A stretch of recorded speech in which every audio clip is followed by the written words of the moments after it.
আমাদের জেনারেশন জি, তোমাদের প্রতি আমার শ্রদ্ধা জানানোর জন্য, তোমাদের প্রতি এই জাতির কৃতজ্ঞতা জানানোর জন্য শহীদ মিনার থেকে সবাই দাবি তুলেছে এই সরকারের পদত্যাগের। শিক্ষার্থীদের নেতৃত্বে সংঘটিত গণ অভ্যুত্থান ও বিপ্লবে তরুণদের অভিভাবক হিসেবে সবসময় সামনের সারিতে দেখা গেছে ঢাকা বিশ্ববিদ্যালয়ের আইন বিভাগের অধ্যাপক ডক্টর আসিফ নজরুলকে। দেশের অনেক শিক্ষার্থীর আদর্শ এবং সুশীল সমাজেরও প্রতিনিধি তিনি। টিভি টক শো ও তার কলামের সাহসী রাজনৈতিক বিশ্লেষণের জন্য বিশেষভাবে খ্যাত তিনি। বেশ কিছু গ্রন্থেরও রচয়িতা এ বরেণ্য ব্যক্তিত্ব। 1966 সালের 12ই জানুয়ারি জন্মগ্রহণ করেন আসিফ নজরুল। জন্মসূত্রে তার নাম মোহাম্মদ নজরুল ইসলাম। তিনি একাধারে লেখক, ঔপন্যাসিক, রাজনীতি বিশ্লেষক, সংবিধান বিশেষজ্ঞ ও columnist.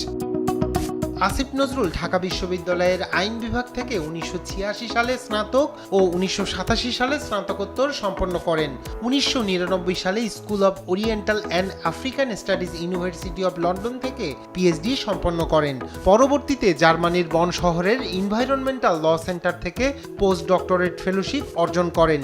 School of oriental and African স্টাডিজে একজন কমনওয়েলথ ফেলো হিসেবে কাজ করেছেন তিনি। ঢাকা বিশ্ববিদ্যালয়ের শিক্ষক হিসেবে যোগদানের পূর্বে 1991 সাল থেকে আসিফ নজরুল একটি বহুল প্রচারিত সাপ্তাহিক পত্রিকা বিচিত্রায় প্রতিবেদক হিসেবে কাজ করতেন। কিছু সময় বাংলাদেশ সরকারের একজন ম্যাজিস্ট্রেট হিসেবেও কাজ করেছেন তিনি। জাতীয় ও আন্তর্জাতিক মিডিয়ায় সরব উপস্থিতি তার। মানবাধিকার সংস্থা, আইনের শাসন, পরিবেশগত সমস্যা ইত্যাদি ভিত্তিক বিভিন্ন ধরনের আন্তর্জাতিক সংস্থার সাথে কনসালটেন্ট হিসেবে কাজ করার অভিজ্ঞতা রয়েছে তার।